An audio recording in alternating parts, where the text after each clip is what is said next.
Hello, everyone. Thank you very much for coming to join us today. My name is Laura Lumpy. I'm the CEO at the Quincy Institute. For those of you who may not yet be familiar with us, although you got here, so I guess you are somewhat familiar with us, we're a 5-year-old think tank that focuses, it centers realism and restraint in our analysis as we work to promote proposals and ideas that move the United States away from endless conflict and toward more vigorous reliance on diplomacy.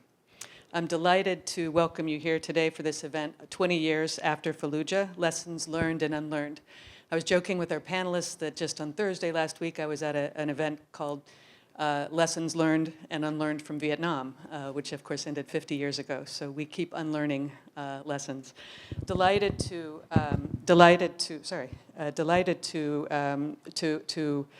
welcome really a esteemed panel here. I'm going to turn it over to our moderator, Tom Schenker, who's the director of the Project for Media and National Security at George Washington University, which we're on the campus of here, of course. He will moderate. Tom, as you probably know, spent 25 years at the New York Times as Pentagon correspondent and as a national security reporter. So without further ado, I will turn it over to him. We're going to have presentations from the panelists, and then, well, I'll let him explain what's going to happen. Of course, thanks. Thank you so much. You know, in a democracy, there's no decision more grim or weightier than going to war. And so I'm so honored to be asked to moderate this panel. And I thank Quincy and Warhorse for allowing me this. Because there's 3 panelists, we'll go for close to an hour or so, because they each have 3 very distinct stories to tell, but I will save half an hour at the end for questions. And I hope that fits everybody's schedule. Introductions. In the center is Cheryl Eitz. She owns Eitz Consulting, retired from federal service in 2018.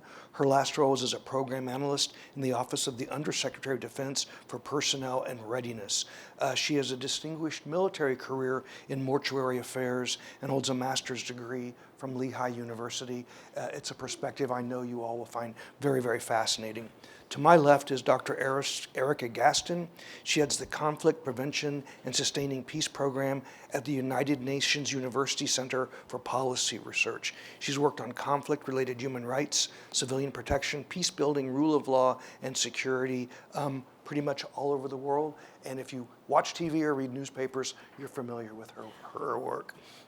Last is Thomas Brennan. He served as a U.S. Marine and fought in the Second Battle of Fallujah and in Afghanistan, where he sustained traumatic brain injury during a foot patrol.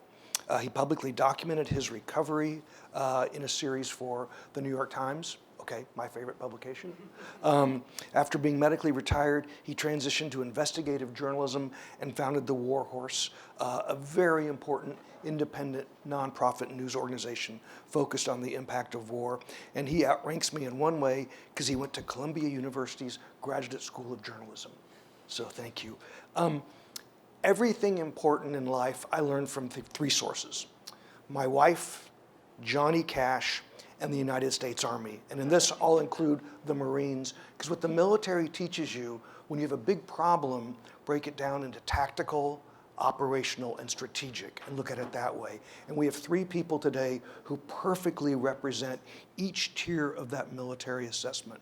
So Thomas, I'll start with you at the tactical level, boots on the ground. You were there. 82 Marines made the ultimate sacrifice in the Second Battle of Fallujah alone. This was a year and a half after mission accomplished. Can you talk a little bit about, take us there, sights, sounds, smells, risk. Help us understand what that tour, what that mission was like for you. Yeah, so when I first was told that I was going to be part of the push in Fallujah for Operation Phantom Fury, I was a Lance Corporal of the Marine Corps, so I was an E3, very low on the totem pole, and I was an assaultman. I specialized in demolitions and rockets, so I didn't know about the victory speech. I really didn't know about the Blackwater contractors on the bridge. I was fresh out of high school and was really just trying to stay alive as a boot in the Marine Corps, like as the youngest junior enlisted guy, both from my senior Marines and from combat. So when we left Al-Assad and we went to Fallujah, it wasn't until we got to Camp Fallujah that we were told, there's going to be this giant push. And then we started training for it, practicing getting out of the vehicles. They built a life-size tape house of the government complex that we were going to take as soon as we went in.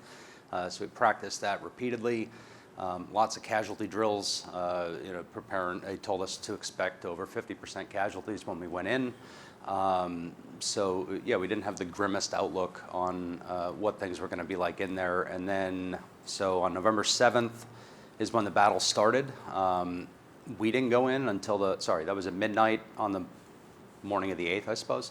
And then on the morning of November 10th, the Marine Corps birthday, was when we got sent in, and that was just us crammed into the back of a dark vehicle, with a red light in it. All you do is hear everything outside. You're just kind of waiting to get shot, waiting, hoping that an RPG doesn't blow up on the outside of the vehicle and just turn you into a puddle. So then we get out, and there was silence as soon as we got out of the vehicle for about the first 3 hours that we were in the city. Occasional pop shots every now and then once the sun came up, just all hell broke loose, and we were up on the rooftops, just pinned down by machine gun fire. And then later on that day, they ordered us to rush across Route Fran, which was a four-lane highway with a big median in the center. Machine gun fire and everything ripping down while we were running across, and then we pushed down an alleyway, and that began 6 days through the battle of us just going house to house to house, and I mean, literally kicking in every door and clearing it all the way through. Do you feel you got the adequate training and preparation? So at the time, did I feel like I was, a Special Forces Green Beret? I didn't feel like I was, Jason Bourne. But there's that famous Rumsfeld line, you go to war with Yeah. the Army you have. He should have said Army and Marines that you have. But, you guys went in with what you had. I felt more prepared being a Marine than I think I would have if I was a soldier. But that might be just Hoorah, right? Yeah, that might be the Marine ego speaking. So yes, I was thinking, my brain hadn't fully developed yet, right? Like I was 19 years old, so I felt invincible. I felt like I was prepared. But when I look back at pictures, I had my laser duct taped to the side of my rifle. I didn't have a scope. I just had regular iron sights. When I look at my gear, the sling that I had for my rocket launcher was a piece of 550 cord with a piece of my bed duct taped to it, so that I could. No, I didn't have great gear. No, I didn't have great training. But we had great unit cohesion and camaraderie, which I think is.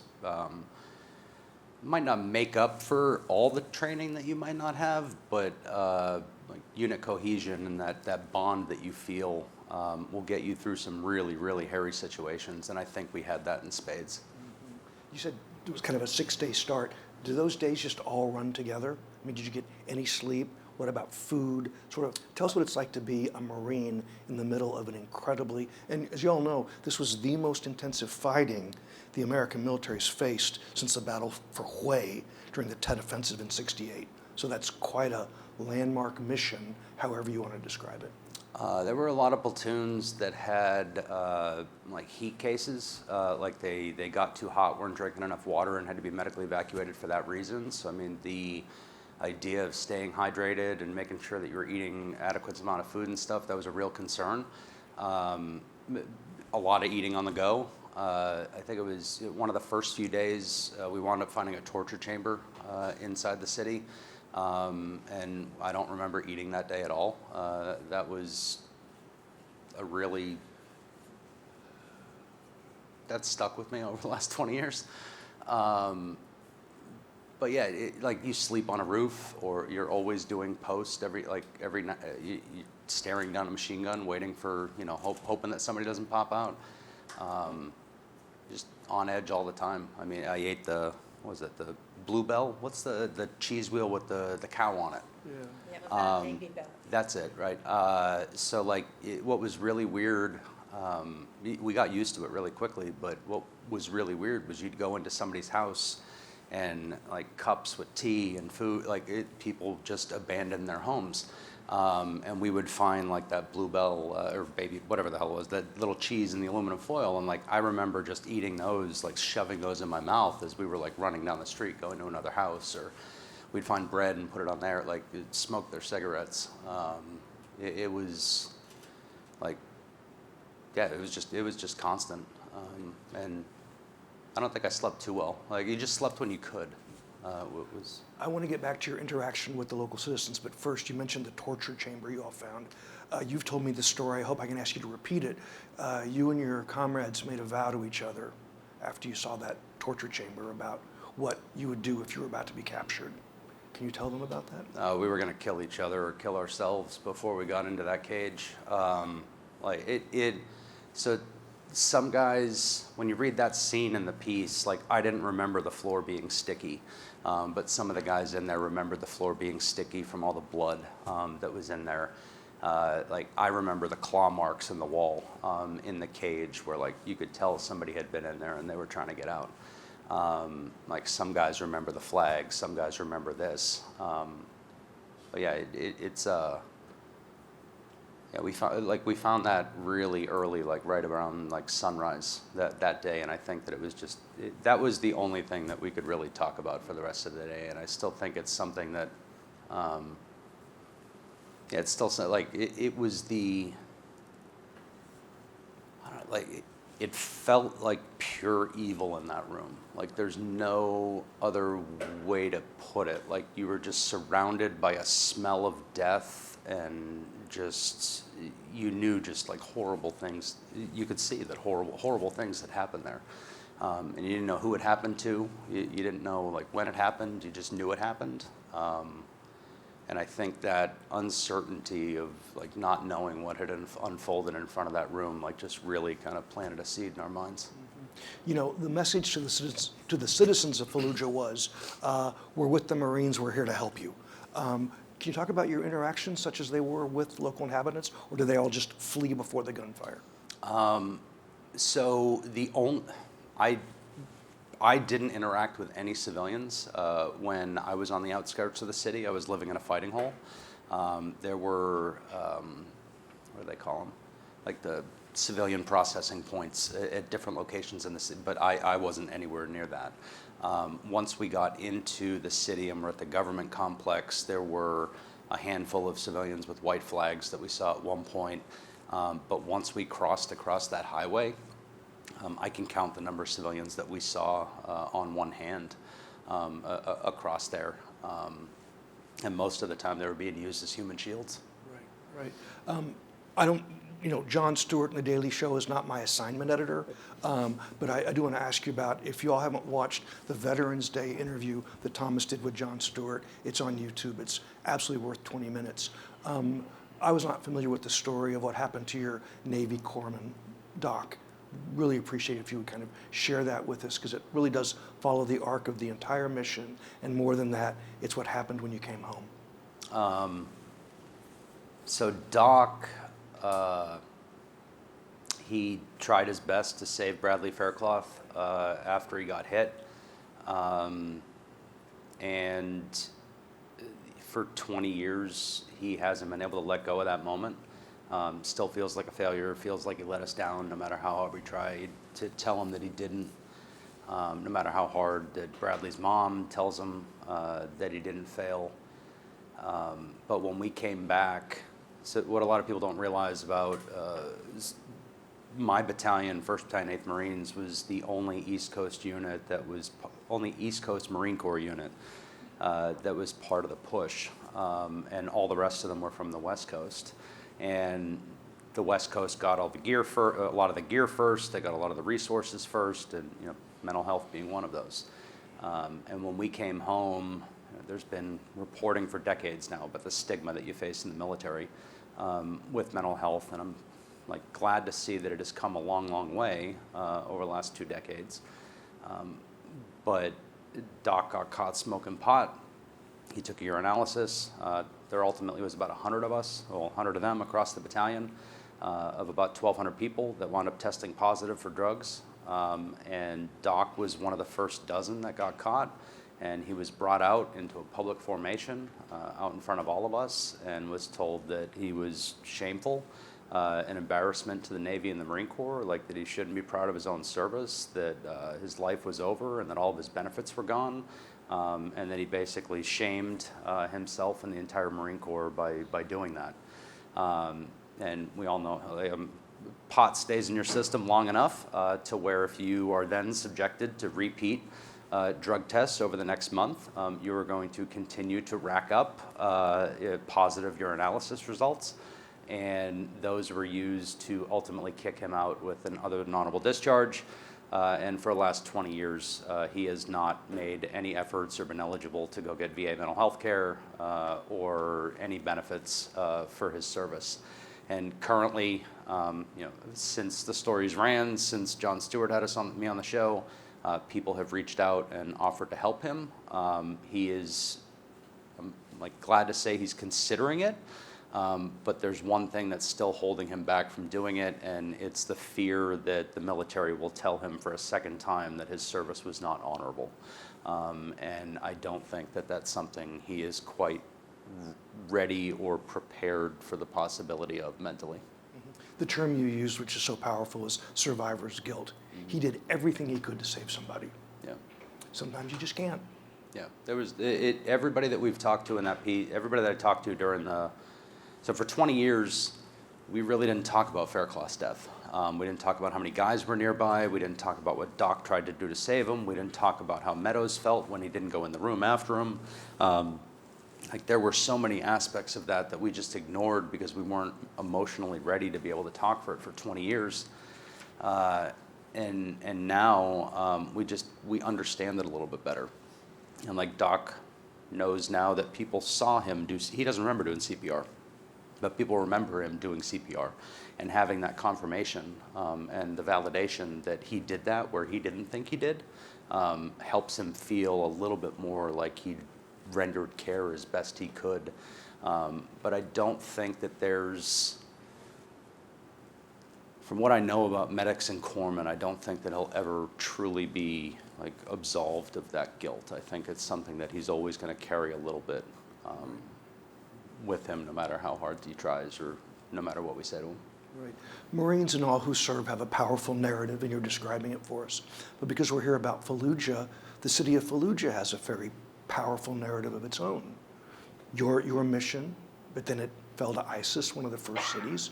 And before this conversation, you were showing me some video you have of the roads in Fallujah you drove down. And correct me if I'm wrong, there's a Burger King and a KFC there now. So what does that say to you about the arc of Fallujah and what you did there?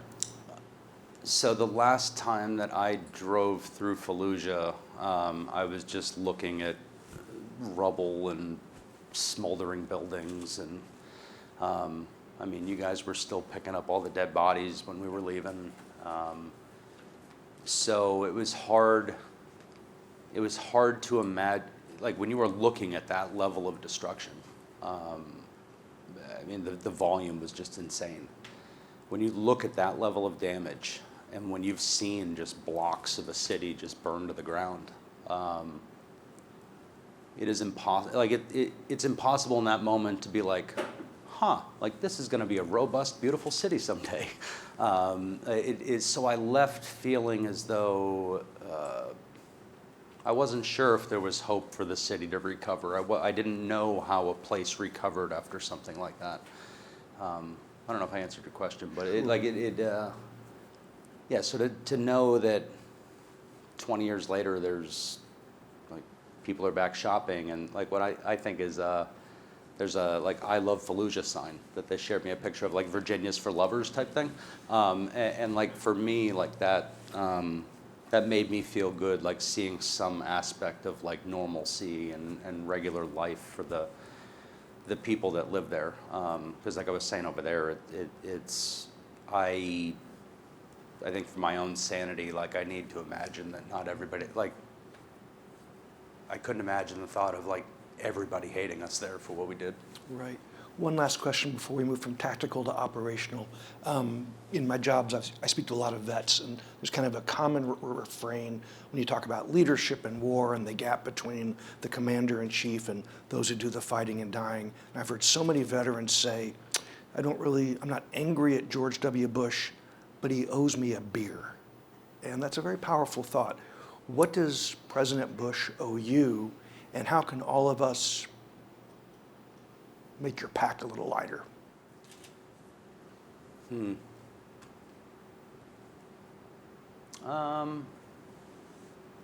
What does President Bush owe us? Where the straw that kind of broke the camel's back for me when it came to President Bush was, I think it was maybe like 2 years ago, when he just made a very dismissive comment about being a war criminal. For me, watching that felt like he was calling all of us war criminals.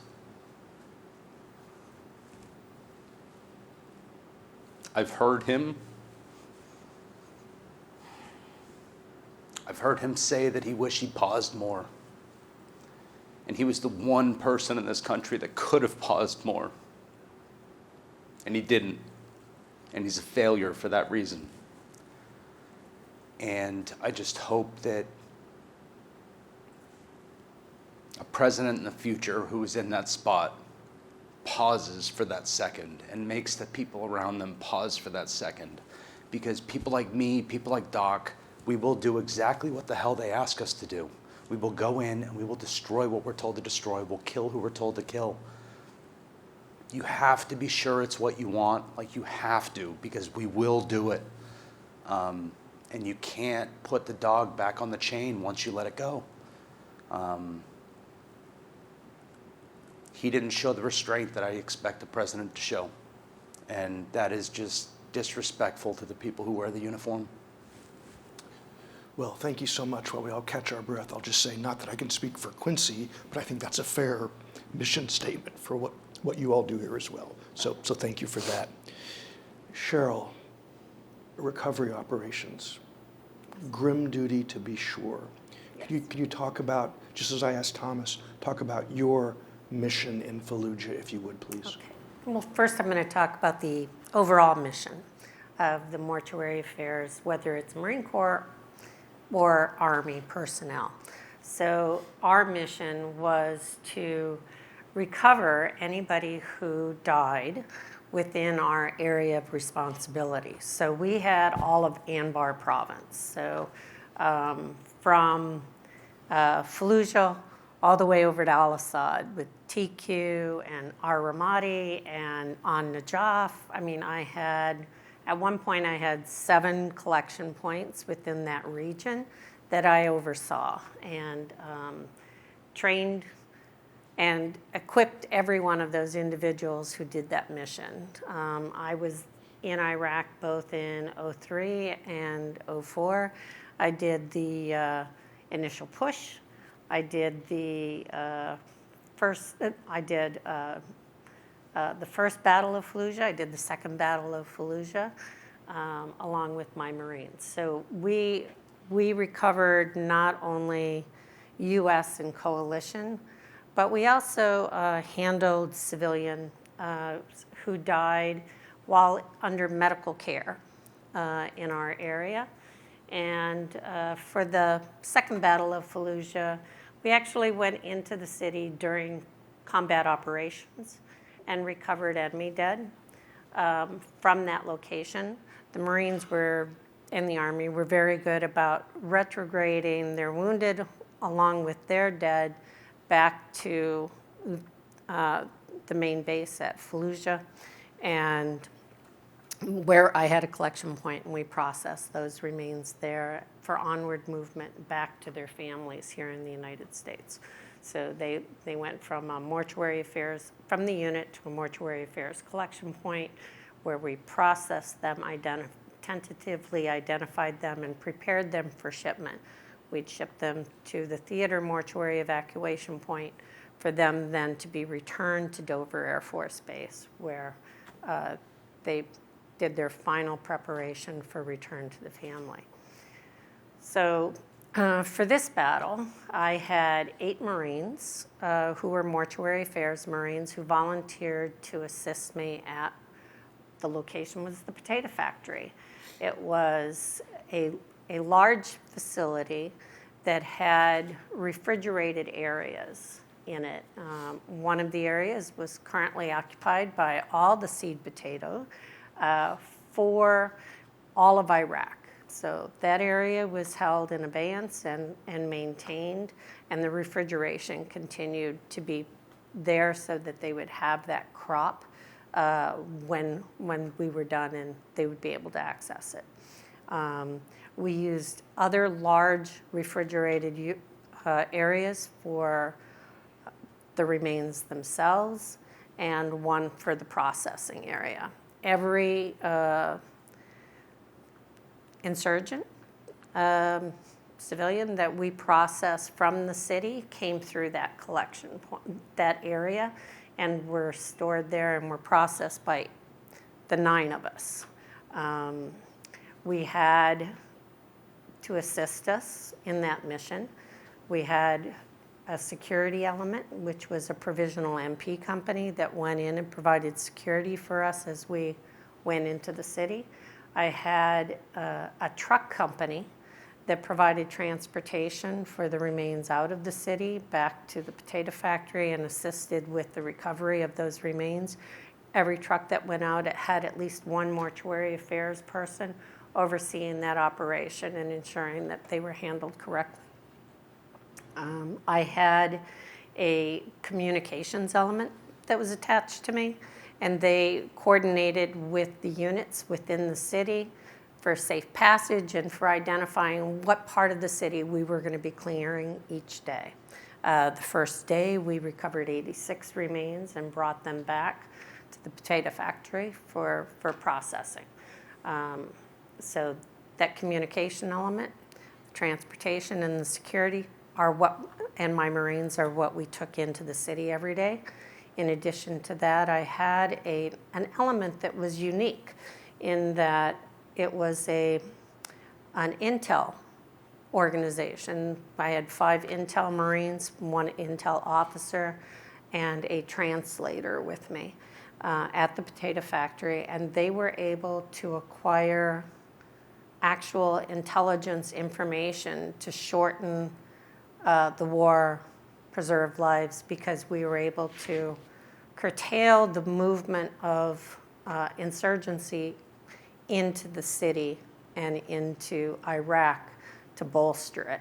So that was helpful because we thought we were able to save some U.S. personnel lives by being able to do that. He talked about when we were there in early in 2004, and we had the 4 Blackwater guys who were killed in the vehicle within the city and then hung up on the bridge. I was the one that processed those 4 individuals and helped retrieve them from the bridge and bring them out of the city. So I've seen what can be done, what our people did, what the insurgency did to our people as well. So it was both sides. I was the old person on in the unit, right? Because I was 49 years old when we were doing that operation. I had Marines that were as young as him, 19, helping to process human remains. I'm still very close to my Marines. They have invited me to weddings, birth of children, christenings, promotion ceremonies, you name it.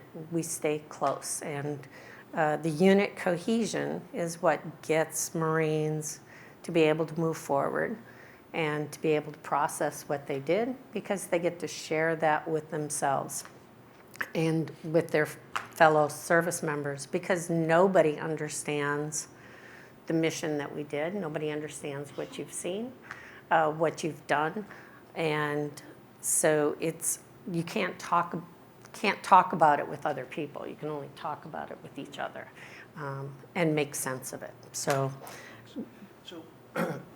any loss of life among American service people above 0 is a tragedy. So I don't want to make any diminishment of that. But the losses in Iraq and Afghanistan were very light compared to America's previous conflicts, World War II, and certainly would be light compared to a future peer-on-peer conflict. Correct. I mean, I've talked to senior naval people, and given China's anti-access aerial denial, if we lose an aircraft carrier in a fight over Taiwan Straits, as many Americans will die in one day Correct. as in these wars. Correct. So talk about the challenges to what you do, looking to the future with the potential of a peer-on-peer conflict as opposed to fighting insurgents. Correct. So that is a lesson that U.S. government has never learned. So if you look back at past conflicts, every time a conflict occurs, they know they need mortuary affairs personnel. They need somebody to recover the dead, bury the dead, move them back to the States, whatever it is. And in each and every war, at the end of the war, that capability diminishes if is not eliminated entirely. And the next time a war comes back, we have to reinvent the wheel. And for the Marine Corps, this was actually the first time that the Marine Corps has had what we considered a trained, steady force. When we first went over in 2003, it was very much an ad hoc capability. In 2004, it was still an ad hoc capability. Now it's actually a permanent fixture within the Marine Corps, and we're trying to find creative ways in which we can utilize them and keep them trained, manned, and equipped for future ventures. So we now have a permanent company within the Marine Corps of 250 personnel who are utilized can be utilized for defense support to civil authorities, man-made disasters. It allows them a different variety of that recovery, but it allows them some of that recovery expertise to be maintained and retained within the service. They have been utilized by the Armed Forces Medical Examiner for downed aircraft. So they'll call up this unit, they will go with the Armed Forces Medical Examiner and work with them. I think it's very important that we maintain that capability, whether it's in the Army, the Marines, the Air Force, or the Navy, so that you have that structure to build off, and those procedures are codified and are able to be utilized in the future. And if I have one company of 250, I can train 4 companies within a very short time period and still have expertise embedded in each of those companies by putting a platoon of trained personnel now in this company to be able to provide that oversight and guidance that you need. For this war, I was that expertise, and everybody says, "Oh, so you were a mortician," or "You were." I wasn't. I was military police most of my career. The joke is I didn't throw up at accidents, so let's make her mortuary affairs. That, and I had actually one of the few Marines who had ever gone through the Army's mortuary affairs school, both on the logistics planning side and oversaw and went through part of the enlisted training as well and read through all that material. So I had a historical perspective through research. I had a hands-on approach from showing up at deceased deceased individuals through military police, and I had gone through this training. So Before I move to Erica, I'll ask you one last question, the same one I asked Thomas. What can all of us do to help lighten the pack that Marines carry, help with reintegration and support after seeing the kind of horrific loss of life that you dealt with? I think that the one thing the Marine Corps did right that the Army has not learned yet is we provided our Marines 3 things. One is we evaluated them before they were assigned this mission. We gave them power to control when they did this mission and when they had to step back from it. We kept them part of the unit, even if they could not go out and process that individual today or do that. We kept them with the unit and had them doing other functions that did not have to do immediately with the processing of human remains, so we gave them some control. And when we came back, we did a reevaluation of them. And if they were showing signs of problems, we got them psychological help right away. In addition to that, we had coordinated with their families, explained to them prior to them returning what these individuals may be able to discuss, what they might not be able to discuss, and how to interact and help them ease back into civilian life. So I think the thing that we can do most for them is ensure that they're not asked too many questions about it. Let them process it in their own time, and when they have processed it, they'll be able to discuss it. And then just listen, and don't have judgments against them, and just allow them to express their concerns or their thoughts and be supportive. Thank you so much. That's terrific. So from tactical to operational, Eric, I want Erica to ask you to go to really the strategic level, which is the overarching framework of international law, international humanitarian law, laws of armed conflict. What did the Battle of Fallujah, how did it affect the whole concept of the law of war, law of armed conflict? Yeah, and I should say, unlike my two fellow panelists, I was not there at the time in Fallujah. I have done a lot of field research in Iraq, but in a later phase, after ISIS took large swaths of territory in 2014, I was doing a lot of research looking at the impact on communities around the time the battle for Mosul was going on. But nonetheless, I was reflecting for this panel on what are some of the lessons learned from Fallujah. And I can think of these two strong ones that have rippled through my work in different countries. And one is at this, I think, strategic level. And that is, partly not just in Fallujah, the entire experience in Iraq at that time. I do think for a lot of U.S. military strategic thinkers, it was a sort of never again moment. Let's not put U.S. forces in that situation again, which we can all understand, just given the testimony today. But a tendency that we saw instead was to say, okay, well, can we instead outsource some of that fighting to, say, local forces? So I've recently published a book where I document, 12 different case studies where we supported the U.S. supported rebels or militia forces in Iraq, Afghanistan, and Syria, not always, but very often out of a desire to avoid either having more U.S. force deployments or having any at all, as in Syria. And, again, the rationale, one can understand it, but there's also can be a lot of consequences of those forces. So what we would tend to see in all of the different cases I would examine was that they were sort of a stopgap measure that often wasn't fully supported, and so would often come up short in terms of strategic effects. But then secondarily, because a lot of what I'm looking at this from is the perspective of a human rights lawyer, what's the consequence for communities on the ground? There were definitely efforts throughout all of those experiences by U.S. military, by U.S. policymakers to control risks of war crimes or human rights abuses, doing background checks, doing vetting, doing training. But there's only so much that you can actually do that and control that, with a remote control from a far distance away. One of the questions we were brainstorming as we were coming up to this panel was something like, did the urban warfare tactics in Fallujah influence, say, the battle for Mosul and the destruction we saw there, or in Raqqa? And my answer to that, would be largely no, because it wasn't mostly the U.S. military fighting those, it was partners on the ground.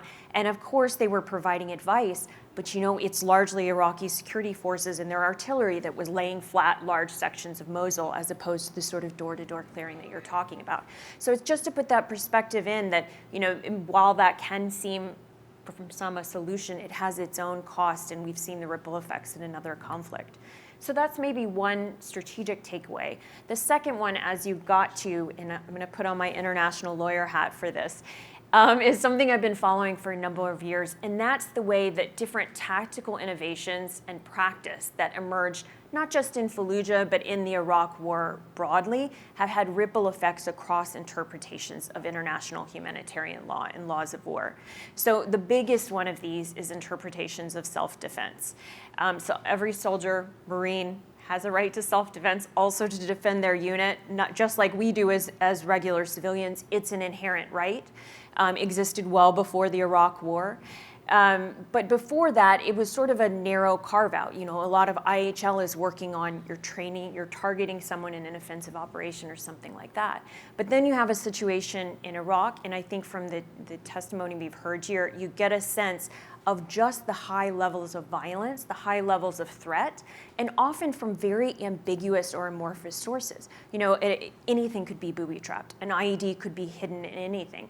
You know, a civilian picking up their cell phone could be calling in an IED threat or detonating it directly. So really ambiguous threats. And in that environment, what happened was that soldiers and Marines are relying more and more on responding in self-defense as opposed to forward operating.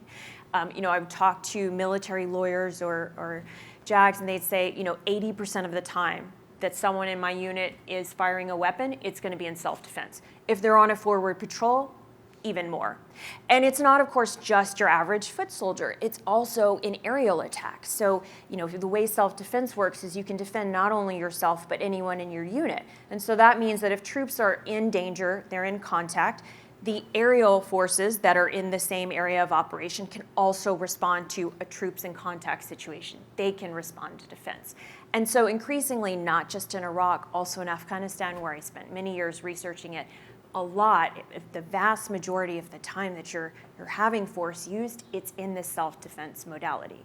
Now, what are some of the consequences of that?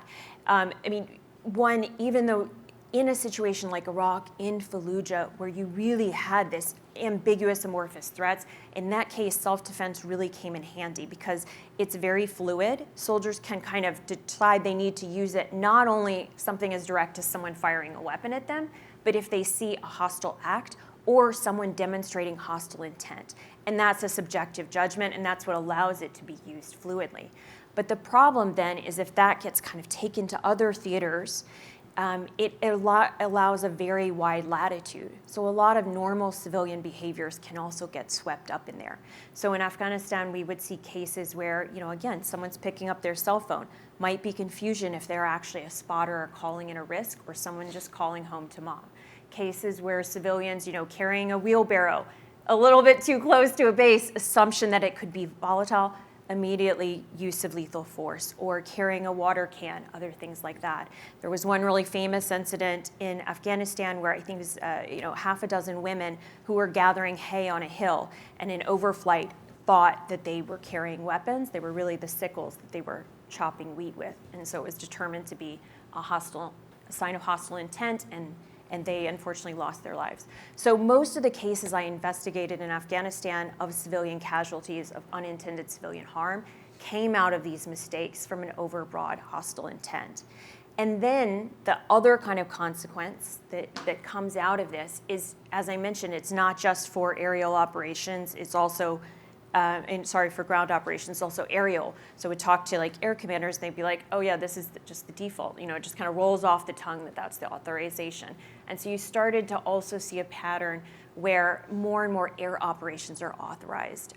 In some cases where, because there's no limit on when self-defense can be used, when the threat is not immediate happening right now, but could emerge a week later or a month later. So there was a strike in Somalia outside of a hot battlefield where there was a training camp. They believed that it might manifest to a threat, and so a U.S. airstrike was authorized. There was a case in Syria that the New York Times spent a lot of time investigating in Baghuz, where there was a huge loss of civilian life.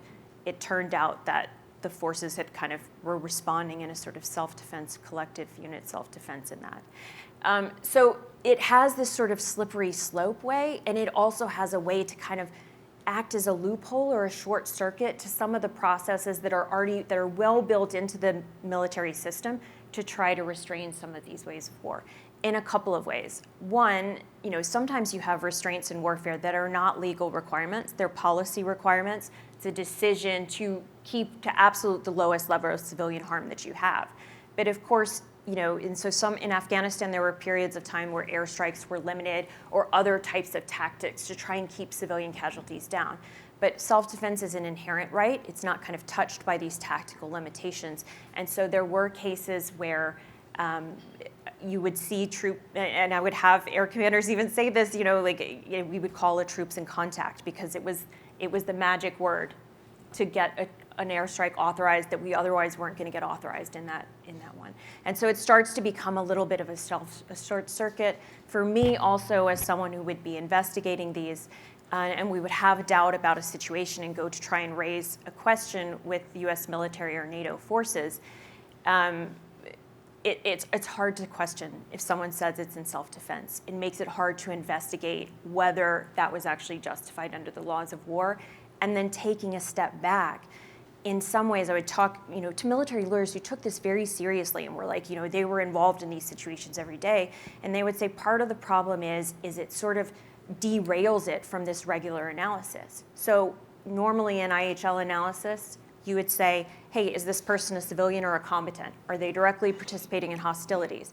But with self-defense, you're no longer even going down that line of thinking. All you're asking is subjectively, do I perceive a threat? It doesn't even reach that IHL analysis. And so that's why it creates this risk, both for kind of IHL accountability and larger ones. And then the last point, and then I'll kind of get off of that too, we see this ripple effect even today. So one of the, I think, really positive steps that the US military has done in the last couple of years, there's a huge civilian harm reduction effort. As a major center looking at civilian harm, trying to mainstream it.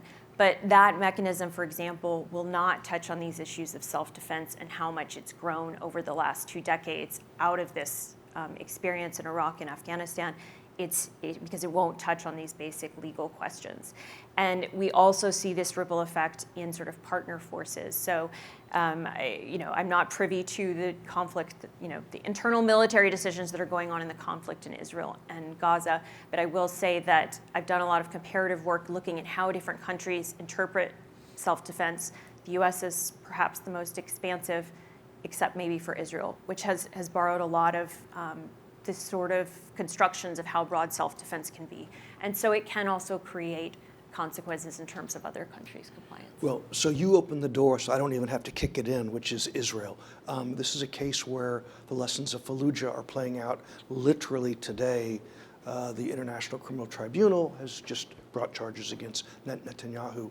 So many of the GWOT commanders I talk to will say privately and publicly that Israel has ignored the lessons of America's endless wars circling the strategic cul-de-sac, and that is that you can't kill your way to victory over terrorists. And you said Israel is asserting its right to self-defense in the war in Gaza, but how do you assess the way it's being carried out from international law? Yeah, I mean, I think there's already been so many findings on the really questionable, from a legal standpoint in terms of some of the respect for IHL in terms of distinction proportionality, also used in terms of a lot of attention to limits on humanitarian supplies and how starvation can come into that framework as a weapon of war. So I think there are a lot of legal concerns within that. But to your broader point on whether you can, does it even work strategically, militarily? I thought it was really interesting when the first attacks happened. I think Biden tried to make a statement in this vein to say, learn our lessons. And that it was an interesting reflection coming from a U.S. president that maybe the forever wars, didn't pay off military or strategically and had enormous consequences. But it's one that I'm not sure that we see Israel taking that message on board. Right. I have a whole other page of questions, but we're at the point where I want to turn over to the audience, but I will use the power of the chair just to say one thing. I've always thought that, this is so controversial, but militaries don't win wars. They just don't. Militaries can defeat other militaries. Then it's up to the government to win the war. And what Netanyahu, I think, will learn the hard way, if he doesn't already know it, is that you can't defeat Hamas by killing them all. You kill off the causes, poverty, poverty of hope, poverty of education. And what's the ground rule? Every innocent casualty produces 30 new terrorists. So that's the issue there. That's my last soapbox. We have 30 minutes. I truly invite questions. If you would please just identify yourself and your organization.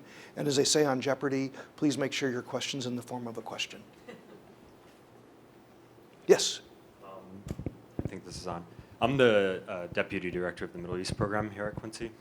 And I guess my first question would be going back to Israel for a moment, because I've often been a critic of U.S. I'm an Afghanistan vet myself. I've often been a critic of U.S.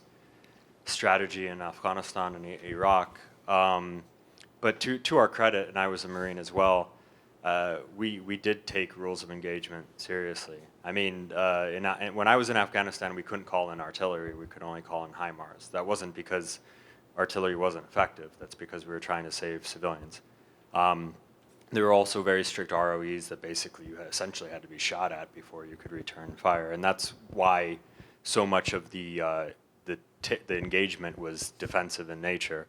And I have to say, when I look at, the unique thing about Gaza is there's hundreds of hours of videos coming out of it. And when I look at some of the tactics there, it's unrecognizable to me, including the approval for airstrikes, because I spent my deployment next to a JTAC, so I spent my entire deployment dedicated to airstrikes. And the amount of consideration that would go into calling it an airstrike was a lot, and it doesn't seem to be the case in Gaza or southern Lebanon. And so I guess my question, I guess I have a two-part question. One is for Cheryl and Thomas. I mean, what are your reflections on the ROEs? I mean, some Marines were really frustrated with them. They thought it cost lives, but others think that at the end of the day, it kept us a moral, disciplined fighting force. So what are your thoughts on that? And then my thought from a more strategic, my question from a more strategic perspective would be, where do you think the future is for ROEs going forward? Do you think there's going to be some sort of change given the experience we've seen in Gaza or southern Lebanon? Or is the lesson from that going to be as ruthless as possible because there's not really going to be any consequences for it? So thank you. And thanks for sharing your experiences. So I'll start. I think that the ROEs that we had in place and that the Marines utilized, I think we're very cautious. In fact, sometimes overly cautious. I know I personally recovered U.S. personnel from gate entries because we had vehicle-borne IEDs blowing up our convoys, blowing up gate entrances. And when we didn't take a 50 cal and shoot them down before they got there, we gave everybody the benefit of the doubt until they became the norm, where VBIEDs would come and you could tell by their maneuvers what their intent was, almost, because we had signs up at the back of the convoys saying, in their language, do not come around this convoy because we'll take action based on the fact that there's a history of vehicle-borne IEDs. So I think that we were, in some cases, overly cautious, and it did cause U.S. lives. And I would disagree that we shouldn't take action to preserve American life. We should, and sometimes at the cost of the enemy. But we are probably the only force out there that also took into account the fact that there were civilian casualties, enemy casualties in the city of Fallujah, and made a very concerted effort to recover those remains, process them, provide that information to the Iraqi government, had local imams come and bless the ground, pick the ground in which they were going to be buried and provide oversight on our procedures until they were happy with what we were doing, was in accordance with their religious beliefs as much as possible.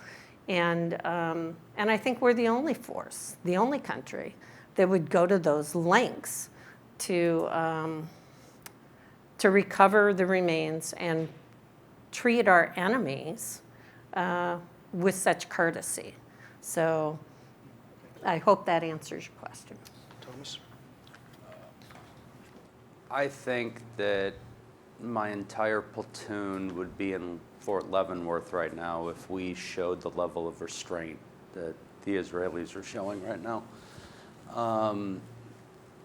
So by what I'm about to say, I am by no means advocating for civilians to be killed. I want to be very clear about that.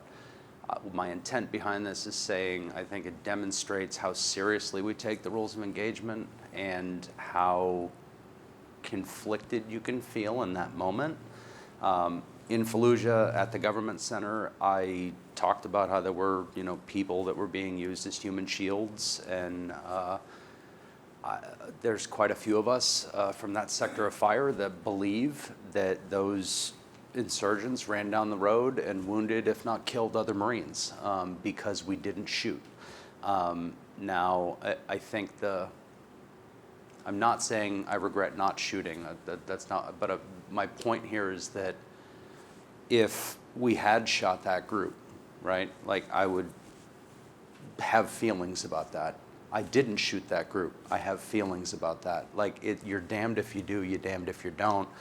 But like, if you look at that hesitation that we had, where it wasn't just throw the machine gun on your shoulder and just lay them all down, like, that's the restraint that the Israelis aren't showing right now. And like, there's a human being on the other side of the bomb that's being fired. There's a human being on the other side of the artillery that's being fired. Like, just like there's somebody on the receiving end as well. Like, I'm not trying to negate that. But if right now the Israelis are behaving, I think, selfishly in their lack of restraint.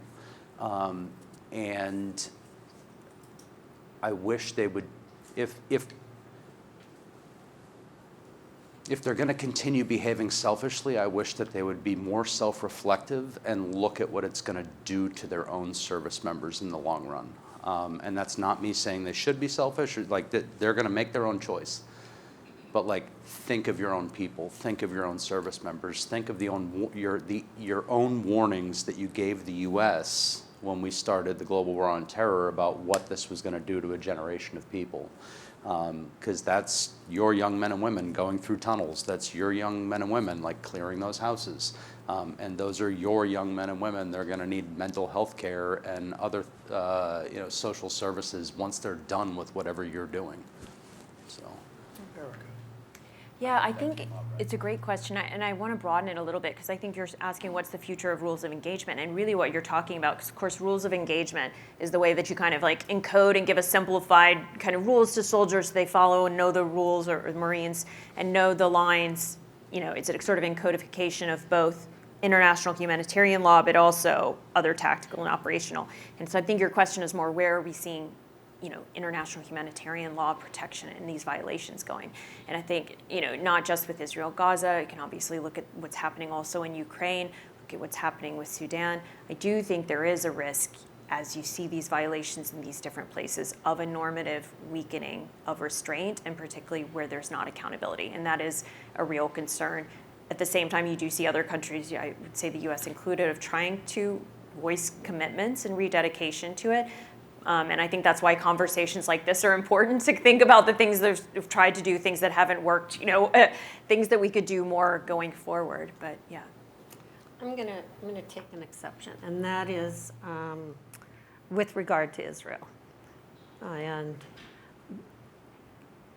I'm not saying everything that they're doing over there is above board, but I think that sometimes we lose sight of what happened to that country when they were attacked. And no restraint was shown by the insurgency that came across that border.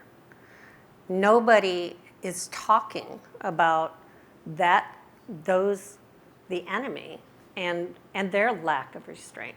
Nobody's talking about the fact that they're taking the humanitarian aid that is being provided and utilizing it for themselves and not giving it to the people it's intended for. That they are using their own people as human shields. And sometimes I think we lose sight of that. There is no right answer sometimes in war. We have to try to limit those losses on both sides as best we can. And sometimes leaders make mistakes, but I think the intention of the Israeli people is preservation. They are surrounded by countries who have called for, not only within those countries, but even here in the United States, have called for the annihilation of the Israeli people. And I don't want us to lose focus on that. Thanks. Next question? Yeah, please, back in the corner. Hi, my name is Reed Smith. I work for Philanthropy. I'm curious to hear from the panel about where they think Fallujah factors in our collective memory as Americans.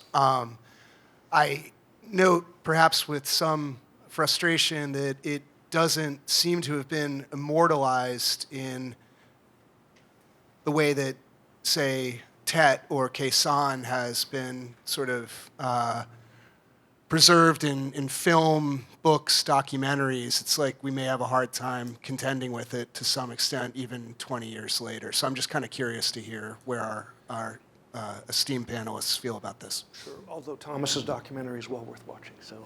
Yeah, I would encourage you to watch Shadows of Fallujah. It's a good documentary that just came out. I think that, so if you look at E.B. Sledge and like some of the Helmet for My Pillow and With the Old Breed, and like it took him 40 years to be able to be in a position where he was able to write about some of those experiences. I think that some of the earlier books that came out about Fallujah, Bing West and others, like they were covering that from a journalistic perspective. Whereas like there are a few people like in the generation now that are like, they have their memoirs, they've been doing some things, like I've reflected on it in my own. I think it's on its way. I also think we're simultaneously looking at a downsizing of the publishing industry. Like you're looking at the journalism industry getting crushed as well. That's less book reviews. That's less, first-person narratives that are going out there. That's, military reporting is not the heyday that it used to be when, Tom and I both had a fuller head of hair. Code for yes, Tom is old. Yeah, I was trying to say it as nicely as possible, but no, I think that there are many contributing factors to why some of the stories of the bigger battles aren't told now, and I think a lot of it has to do with the information ecosystem that we're in, and then also just like it takes time for vets to be able to talk about those experiences. That answer your question? I think that's a part of it, and I think the other part of it is that we are generationally, the people that are reading books or might read those books might be older than their peers, and so there doesn't seem to be any interest in the general population for those types of books or movies. You don't see as much of that type of recording of history or importance of history being looked at. And so people feel less compelled to write about their experiences, I think, than maybe in the past. But also, it's going to take a long time before people are willing to do that. I'm waiting for the next Tom Cruise movie, Mission Impossible, International Law. Here.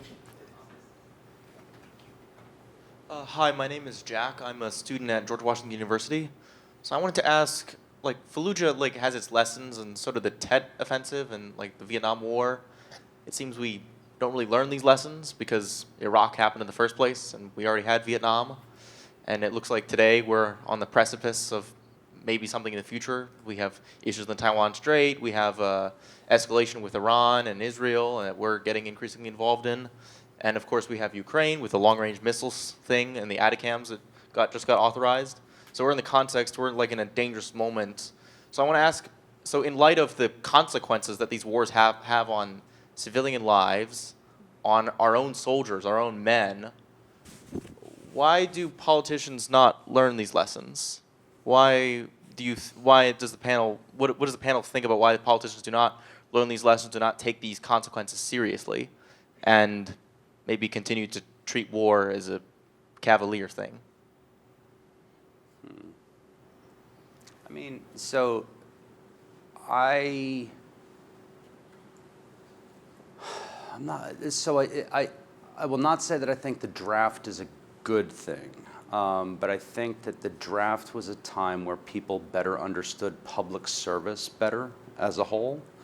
And if we could get back to a place as a country where the public better understood public service as a whole and its role in our democracy, then I think you would start to have people start to understand the military and where that fits into the broader, pie of public service. You could say like more people should have to serve, or but like again, I think there should be some diversity and opportunity. Like you should be able to go Peace Corps, Marine Corps, teach for America, report for America. Like it doesn't matter what disability or ability you have. Like you have something that you can add to this country. And I think we've just kind of gotten away from that a lot. And I think that if we want our politicians to understand like military service, they have to understand public service first. So that's where I think the disconnect is. And just their assaults on the Fourth Estate and what many elected officials say about journalists and just how that impacts public opinion is incredibly detrimental toward trust and inspiring people to want to serve this country and keep it moving forward.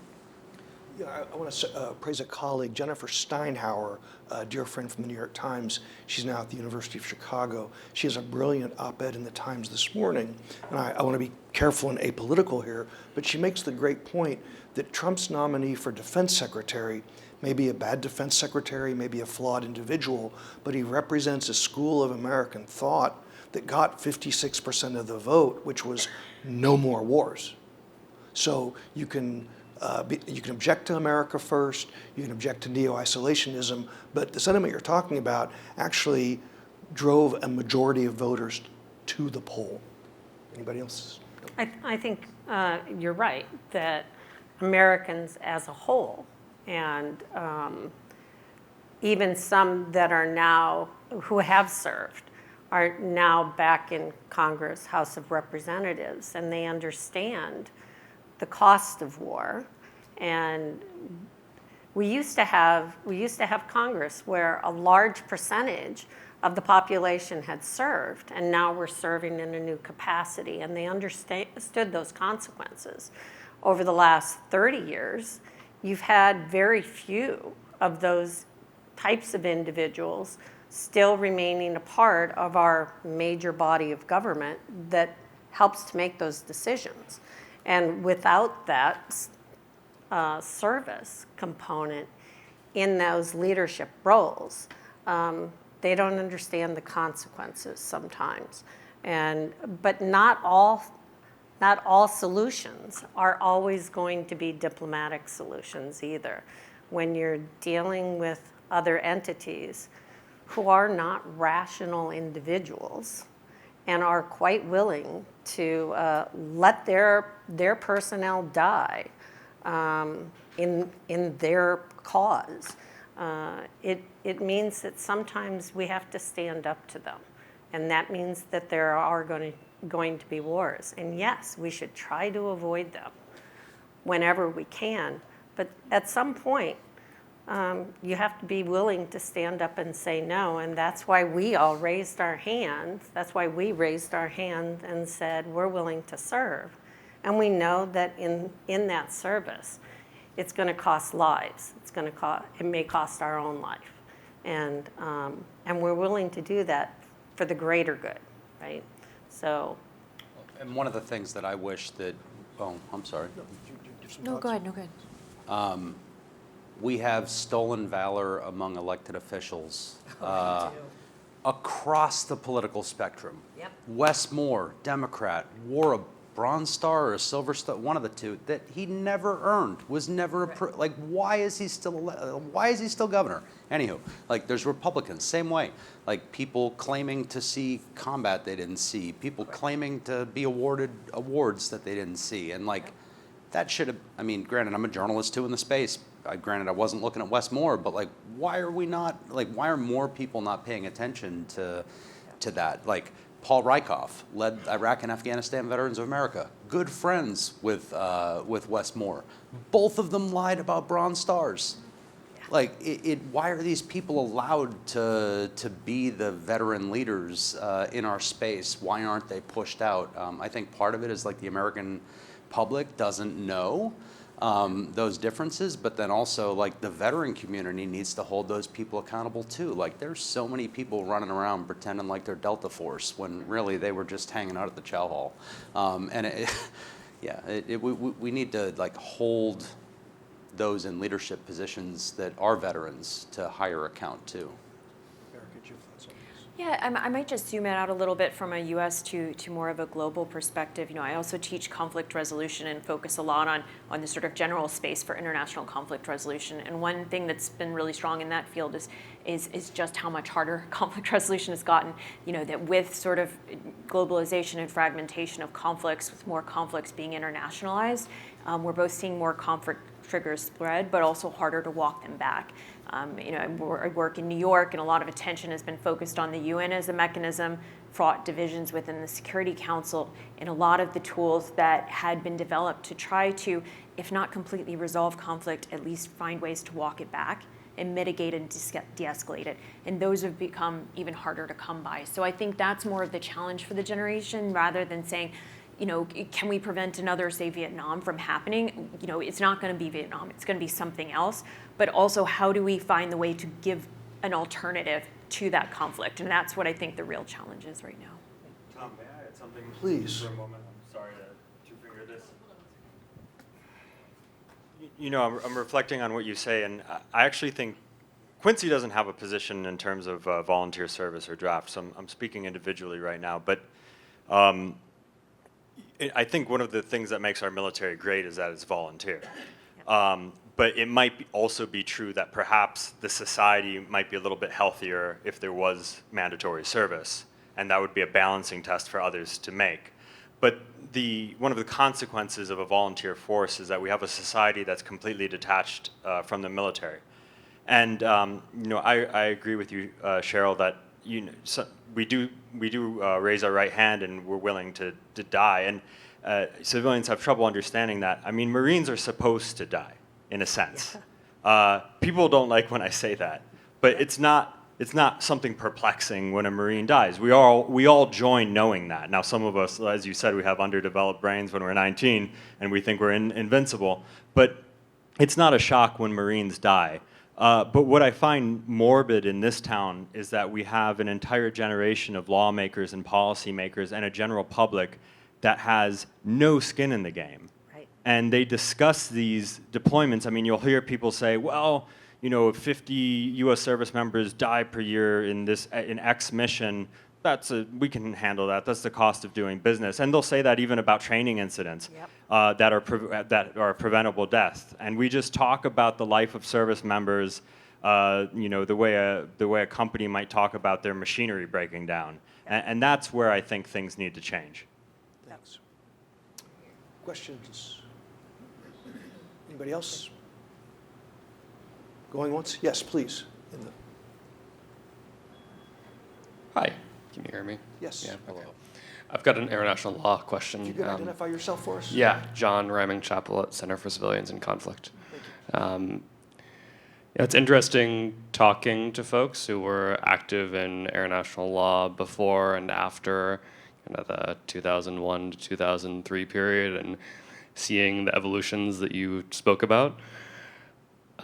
It's also interesting comparing it across countries, and you noted the difference between, for example, interpretations of international law in the United States and Israel, as opposed to in other places. do you think that it's possible to, well, I guess, do you think it's possible and or desirable to put the genie back in the bottle when it comes to expanding interpretations of self-defense in the context of use of force?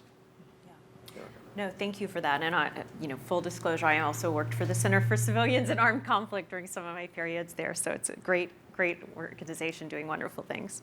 Can you put the genie back in the bottle? It will be hard. It will be hard because it is so mainstreamed. I don't think it's impossible, though. I think we've seen other cases where, for example, an issue that Civic has worked a lot on, which is the issue of making amends.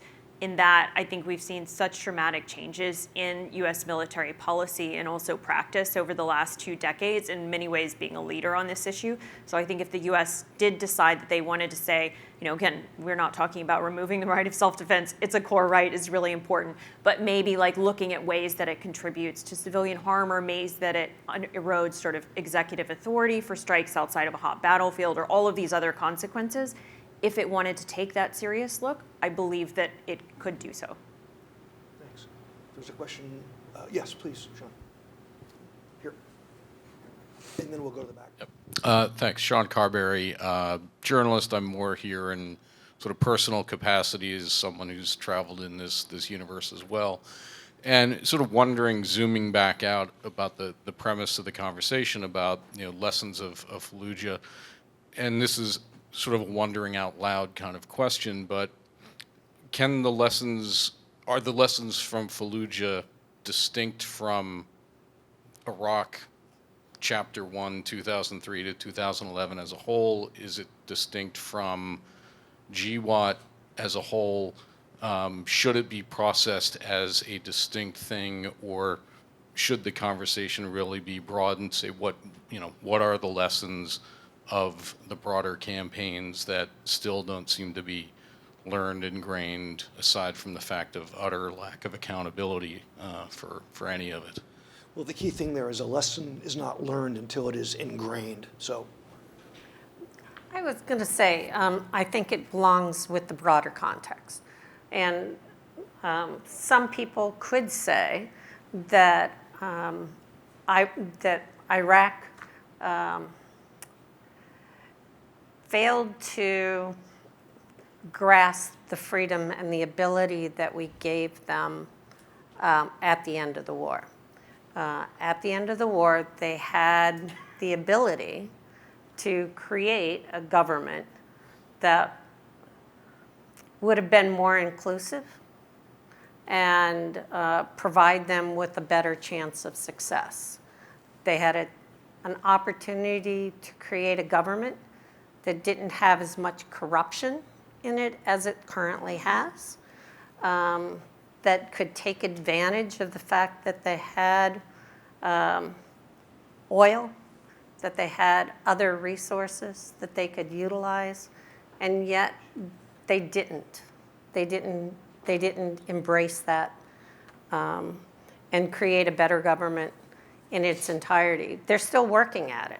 They're still working at it every year, and there have been advancements. They have made progress, but they haven't made that progress fast, and they are still trying to create more government jobs and not looking at how to let entrepreneurship and privatization of industry and businesses thrive there. And so I think we can look at that conflict and the lessons learned, and maybe one of those lessons learned is that we should have kept a bigger force in Iraq at the end to help them create that government and to help them so that the follow-on terrorist activities that occurred might have been a little more diminished.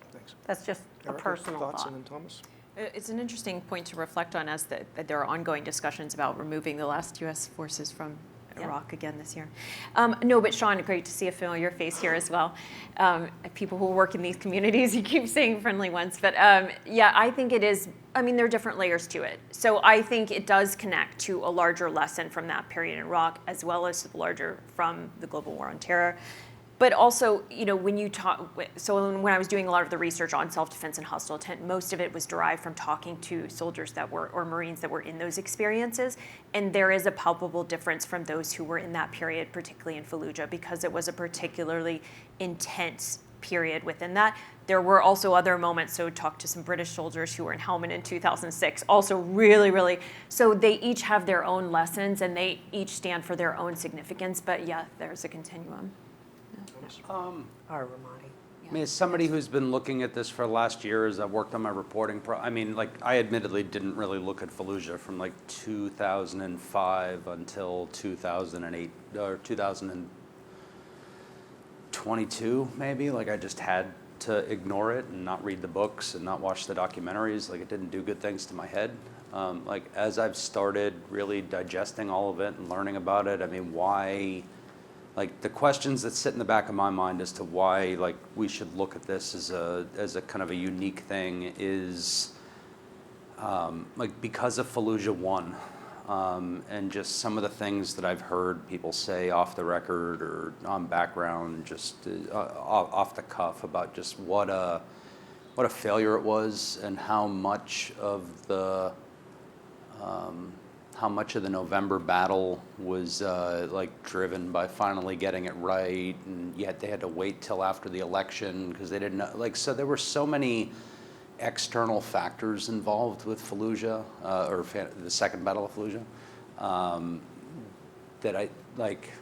At least for me, like it's going to continue to be something that's kind of unique because I wonder how it would have looked if that was at the beginning of our deployment and an election didn't hinge or didn't influence that battle. It makes me wonder, like, I know, what if this all day, but like, if the Marine Corps had actually pushed through the city the first time and didn't get pulled out, like, what would it have looked like for us? Would it have even been a battle? What would Iraq look like? So I don't know. For me, I think it's always going to be separate simply because it was just so much of a defining experience for me personally. I don't think I'll ever be able to see it as part of the whole. It's just like, I don't know, I'm hyper-focused on it all the time and always. Last question was in the back, sir. Yes, please.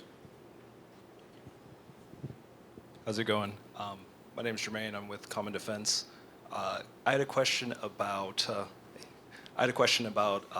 if we can focus in on the actual soldiers and Marines who fought in Fallujah. Excuse me, sorry. I had a question. I wanted to focus a little bit on the soldiers and sailors, or soldiers and Marines who fought in Fallujah in relation to mental health. It's obvious that Fallujah is infamous for a reason, and as we have this conversation, I want to think about the mental health impacts of those veterans who actually fought in that battle, in both battles. Do you believe, in your experience, that your mental health and the mental health of your battle buddies who fought in Fallujah were taken care of properly by the United States government? And if there were gaps that you believe you missed, do you have, I guess, hope for the future of hopefully not another Fallujah, but a similar type of battle or conflict, something that is impactful on the veterans' minds and mental health? Do you believe that we can, I guess, cover those gaps and take care of those veterans and their mental health? It was our mental health taken? No. 2004 did not look good. 2005 did not look good from a mental health perspective. Pardon my language, but you were straight up called a bitch and told you couldn't hack it, and you couldn't handle it. If you went to mental health, you needed to man up and just do the damn thing. The Marine Corps has I can speak to the Marine Corps, but they've implemented some things over the years, most notably General Smith and Sergeant Major Ruiz, who are the two most, the Commandant and the Sergeant Major of the Marine Corps, have made public videos where they have encouraged Marines to ask for help and to go get help. And to seek mental health care if they need it. Like, if you asked Lance Corporal Brennan if he thought that the Commandant would put out a video like that in 2005, I would have laughed in your face. So like that is a true sign of progress that the Marine Corps has made. Like one of the reasons why Doc got screwed over when we came home was because the Marine Corps, you'd come home and boom, your company commander was gone, your platoon commander was gone, this person was gone. And all of a sudden you got all these enlisted fucked up guys, for lack of better terms, like who are sitting around the barracks drinking, getting shit-faced, like doing drugs all the time, and you've got a new group of leadership that hasn't, we were the first East Coast, sorry to the audio guy, we were the first East Coast unit in Iraq to go to Iraq and see that type of combat. So like, there were no resources for us. And we got guys who'd never seen combat, so then you come home, they assume us into their command, and they're like, these guys are all undisciplined animals. They've got, all these problems. They're doing drugs, they're drinking, they're this, they're that. Like, hammer them. We have to get discipline the way that it needs to be, right? Like good order and discipline. Get rid of the cancer. Like get the unit, get the cohesion and the unit the way that it needs to be. But now, like, commanders have to stay for, 6 or 9 months or something like that. So that way people like me have that transition period, and also so that the officers can get the attention that they need from the battalion commander who no longer leaves. So we were the guinea pigs that, did we get what we needed? Absolutely not.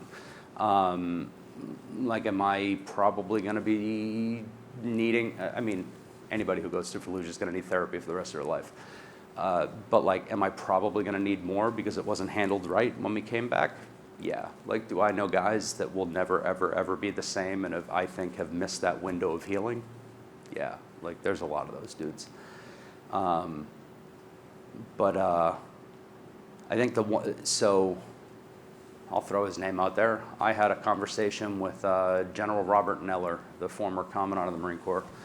And him and I both agree, if a corpsman or a medic puts someone in a body bag, they should have to go to mental health care. Period. If you put somebody in a body bag, you should have to go to mental health care.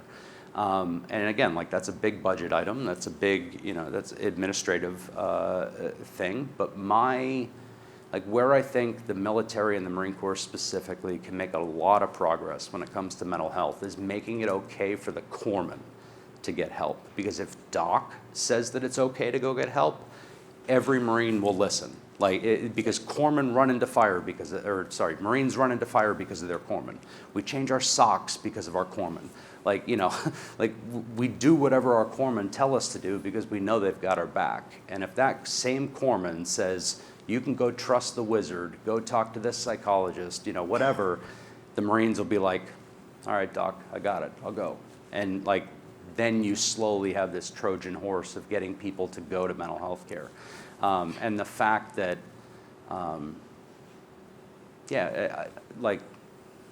General Neller, I'd love for you to take action and get some stuff changed. Because I know you want to. Yep.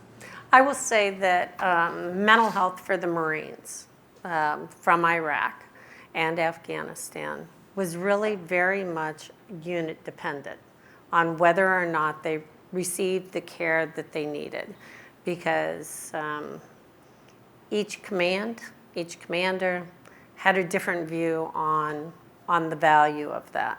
And so you had commanders who did exactly what he was saying, which is they drank too much, they popped for pot, let's get them out of the Marine Corps. That's not the type of Marine we need. We had other commanders who realized where that stemmed from and tried to get those individuals into care. And you can't force a Marine to get mental health care. It just does not happen. You can encourage them, you can recommend it, you can require that they go one time, but that doesn't mean they're going to get the help they need, because nobody gets mental health care until they're ready for it. But you can encourage them, and you can encourage them through their family. The family has a lot of sway. The corpsman has a lot of sway on it, sometimes more than the commander does. I don't think that I don't think that we would have been treated the same way if we had the same commanders for that 9-month period. You wouldn't. I fully believe that Captain Cunningham or Lieutenant Barnes would have had our back, and I think that they would have fought tooth and nail to save Doc from getting the discharge. Like, I have always believed that, that they would have done that. But it was the power structures and dynamic and the way the Marine Corps was ran back then that kind of put us in the situations that we were in. I would hate for anybody to leave this conversation or anybody watching it thinking like my company commander or my platoon commander would have screwed us over like that. I really do feel it was like the transient nature of the Marine Corps that we got sucked into that was the damaging factor for all of us mentally. I try and be punctual. We've gone 5 minutes over only because this was such an important conversation. To the three of you, I can't thank you enough for your heartfelt comments, for your wise assessments. To Warhorse and to Quincy, our host, thank you. Do you have any final words? I do. I just want to thank all of you. This was an extraordinary conversation. Thomas, Cheryl, Erica, and Tom, thank you all for your honesty and for helping promote greater understanding. Thank you for your service. It's a belated Veterans Day acknowledgement. To my colleague Adam and other colleagues here for organizing this, I'm extremely grateful.